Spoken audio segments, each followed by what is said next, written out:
In this video, I'm going to make the argument that Marvel has depowered Thor and diluted the Thor mythos. We return with Immortal Thor issue number 2. In the last issue, Allfather Thor was faced in battle by the Utgard Thor Toranos, who possesses greater control over thunder than the Allfather himself.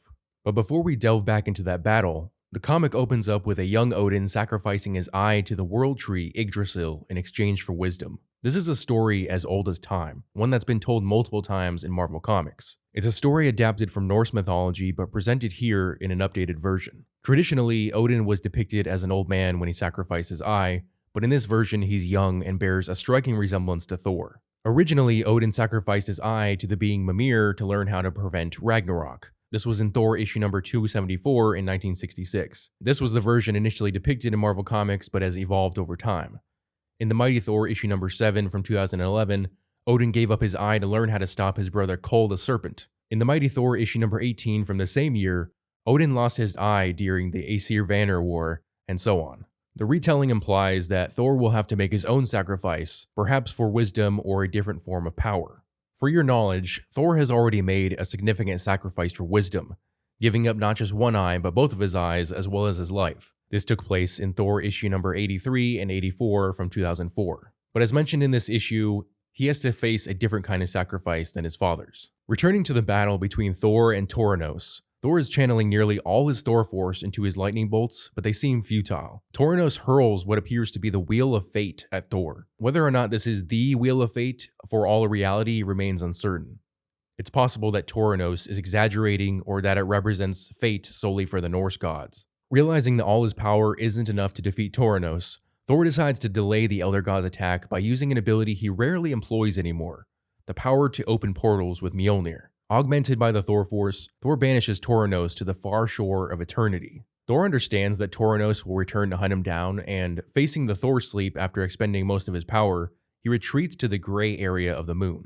This area, similar to the blue area of the moon, is an area that possesses an oxygen-filled atmosphere, and while the Inhumans used to reside there, it's currently abandoned. This way, if Toranos returns while Thor is still in the Thor sleep, neither Asgard nor Earth will have to face the wrath of the Elder Thunder God. Before the story concludes, Loki makes an appearance asking Thor if he trusts him to assist him in his time of need, as a citizen of Asgard, as a brother, and as an enemy. And regrettably, Thor replies with a yes. And then Loki undergoes a transformation into a very odd-looking appearance, perhaps the stupidest Loki look of all time. It's quite a departure from his previous costumes, and honestly, I would rather they go back to the original Journey into Mystery costume. Plus, this whole recurring God of Stories, Teller of Tales theme is wearing thin. It's become a tired narrative device that writers continually use as a MacGuffin. Before wrapping up the video on Immortal Thor issue number 2, I wanted to discuss the Odin Force and how it has been significantly downgraded over the years, now being referred to as the Thor Force since Odin's death and Thor's assumption of the role of Allfather.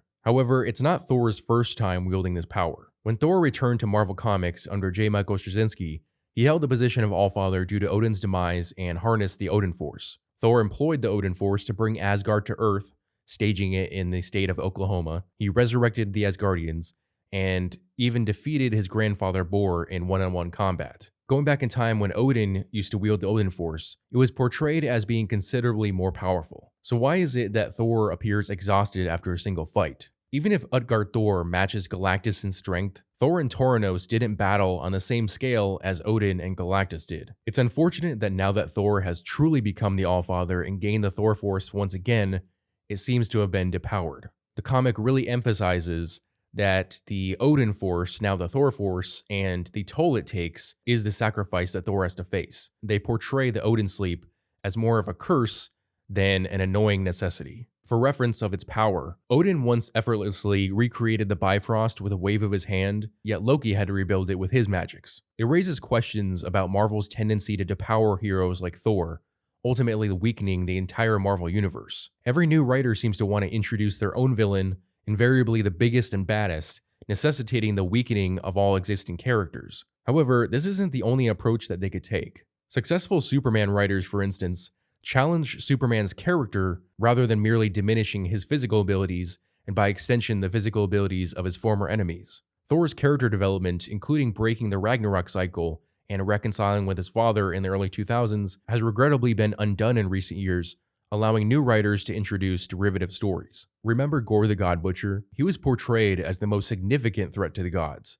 intent on wiping out all gods throughout time. However, in Jason Aaron's Thor run, Thor seemed to forget about the existence of a godslayer who had been around for centuries. Years ago, Thor fought a being named Desak, who, after his family was taken from him by gods, was granted power equal to theirs and launched a campaign to kill all the gods he could find. Sound familiar? Marvel hasn't just depowered Thor, they've diluted the Thor mythos. It'll be interesting to see if Al Ewing is capable of adding to the Thor mythos rather than subtracting, and whether what he adds is actually new and interesting rather than returning to the status quo. But you know my opinions on the Immortal Thor issue number 2, let me know yours in the comment section below. As always, if you enjoyed this video, I would appreciate it if you would hit that like and subscribe button, as well as hitting the notification bell so you never miss out on a new video. Thanks for watching.